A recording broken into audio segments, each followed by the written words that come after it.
This is the Craft of Coaching podcast, where you'll learn about how to become a life coach with a strong skill set through understanding the craft of coaching. I'm Kate Swoboda, also known as Kate Courageous.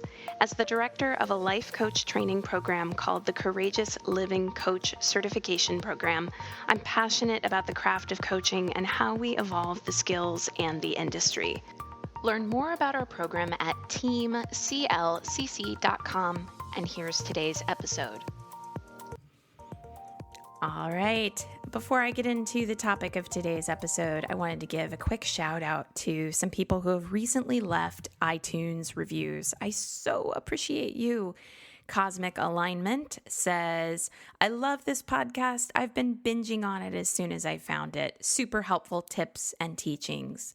Sandy Engbritson, I hope I'm pronouncing that correctly because she's joining us actually for CLCC 2020, says, I just found Kate's podcast and I'm so glad I did. I've been thinking about becoming a life coach and this podcast is so helpful and informative. Thank you, Sandy. Can't wait to rock with you for 2020.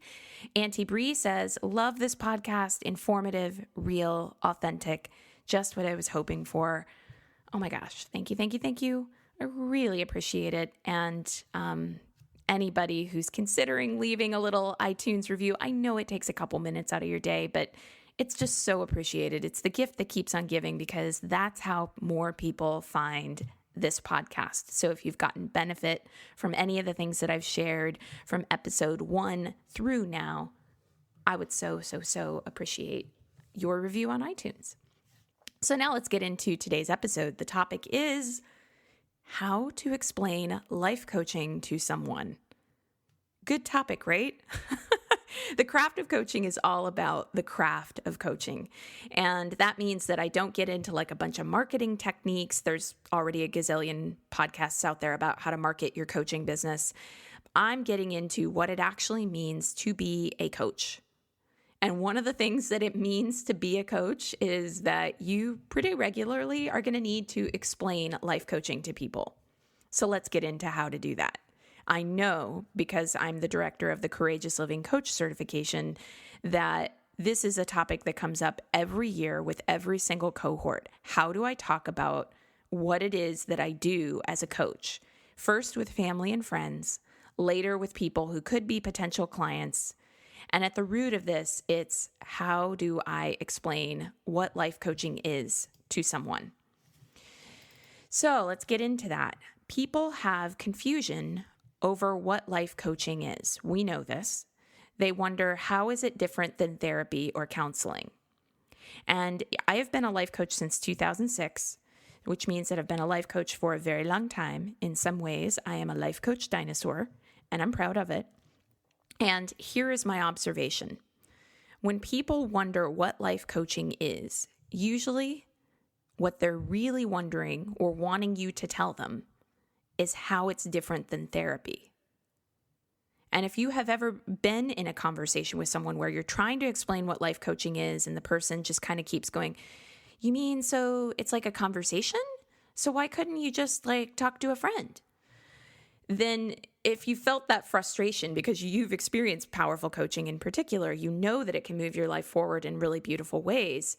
If you've been like, I don't feel like I know how to talk about this, it's probably because you're trying to speak to a question that the person isn't really asking. The person probably is not really asking, like, what are the actual components, the essential skill set pieces that go into a coaching session. What they are probably asking, not always, but probably, is how is it different? How is coaching different than therapy? Because they already know that it's similar. They just don't understand how it's different. So whenever anybody asks me this question, let's say I'm at a party. What is it that you do? I'm a life coach. Oh, interesting. So you're a life coach. Well, so what is that exactly? What I do in response to that is say something along these lines. And by the way, you are more than free to borrow this, okay? I will usually respond with something like, usually when people ask me that question, what they're really wondering is how it's different than therapy, because the two have overlapping skill sets. And what I always tell people is that if someone comes to life coaching, for instance, to look at problematic romantic relationships, if the process of looking at those relationships really has them feeling depressed, worn down, unable to get out of bed, they are really a better fit for therapy, because therapists can provide more interventions and have more training in how to help someone when they go into a place of maybe being clinically depressed as a result of looking at some really tough things in their life. And coaching, by contrast, is about how we set an intention for where the client currently is and where they'd like to go. And if, as part of setting that intention and looking at tough relationship stuff, the client goes, wow, this is really hard, but I see a pattern here, and now I'm going to try to change that pattern. Or I see a belief here, and now I'm going to let go of that limiting belief, then they're a better fit for coaching. So as you might have noticed, that little speechy speech thing took, 30 seconds, a minute.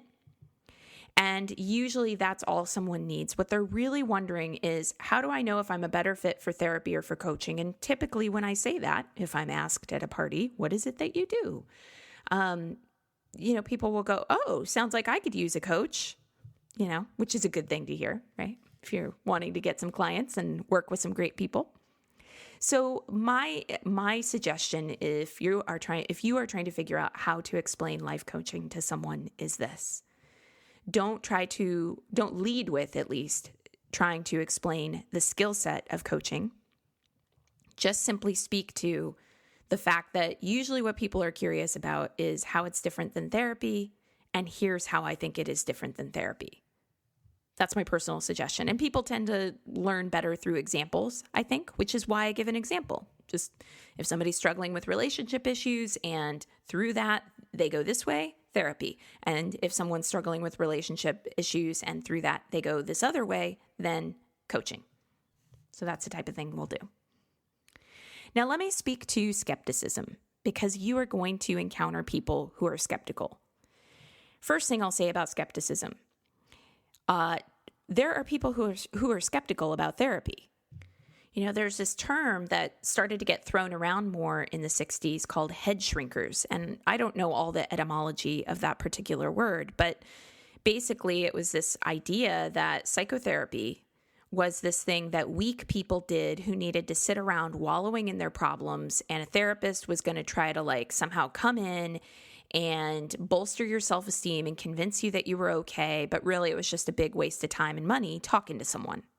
So this is all before life coaching ever came on the scene.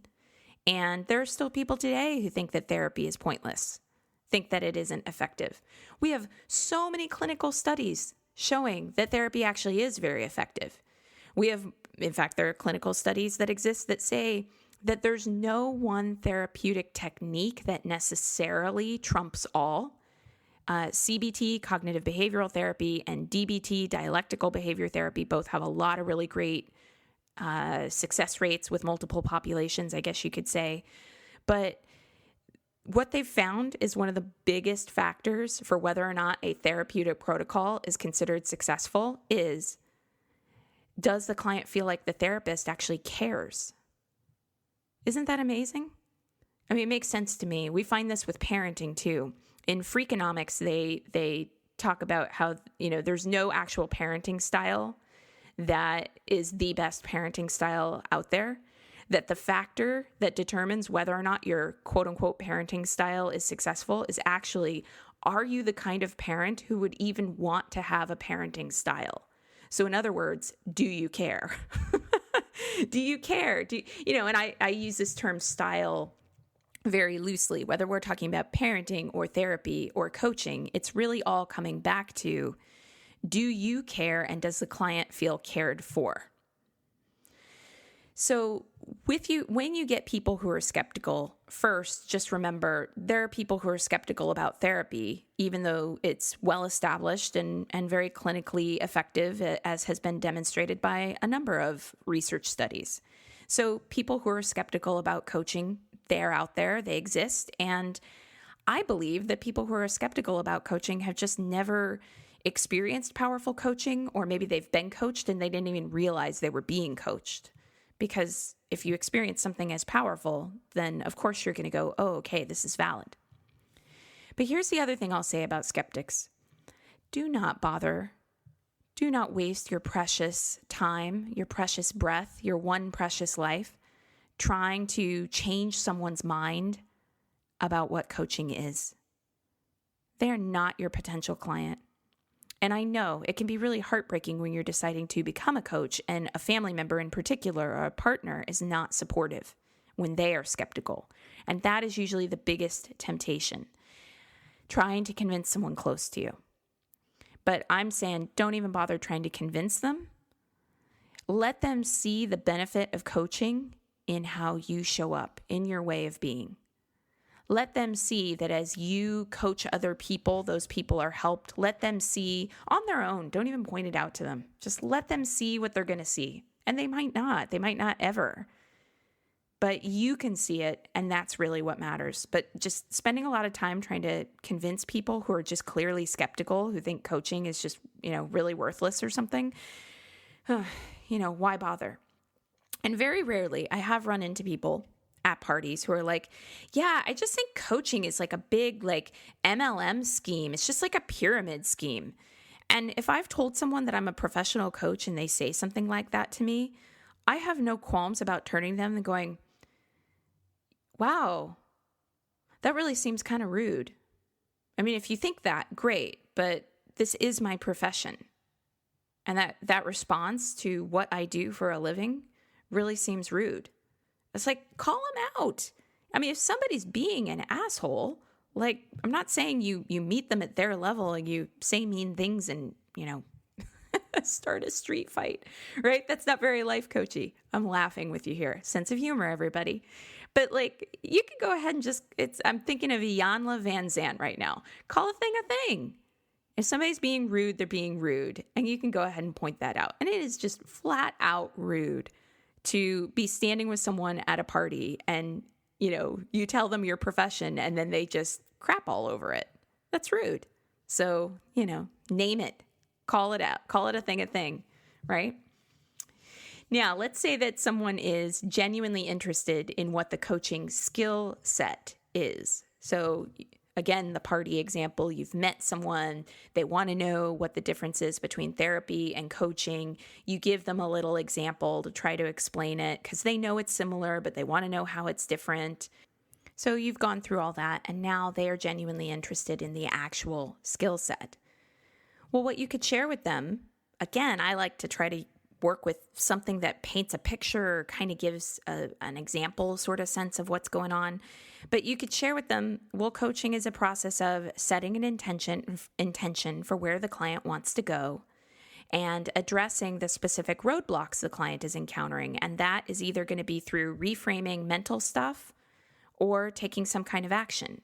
The work is really around, what you want to convey to them is that the work of coaching is really around helping someone with either limitations with mindset and what the client thinks is possible, or limitations of skill set and what the client is actually capable of doing. So we're shifting a way of looking at things, a belief system, or we're shifting a tendency to not take action into a tendency to take action, or a tendency to take actions that are not helpful into taking actions that are helpful. And there are all kinds of examples of how coaching can help with this. So, if somebody really wants to get a picture of what it is, that's the picture. And you still might get people who will say things like, well, how's that different than a conversation with a friend? Whenever I have a problem, I've heard this a couple times. Yeah, I don't need coaching because I have great friends. Whenever I have a problem, I just go to my friends.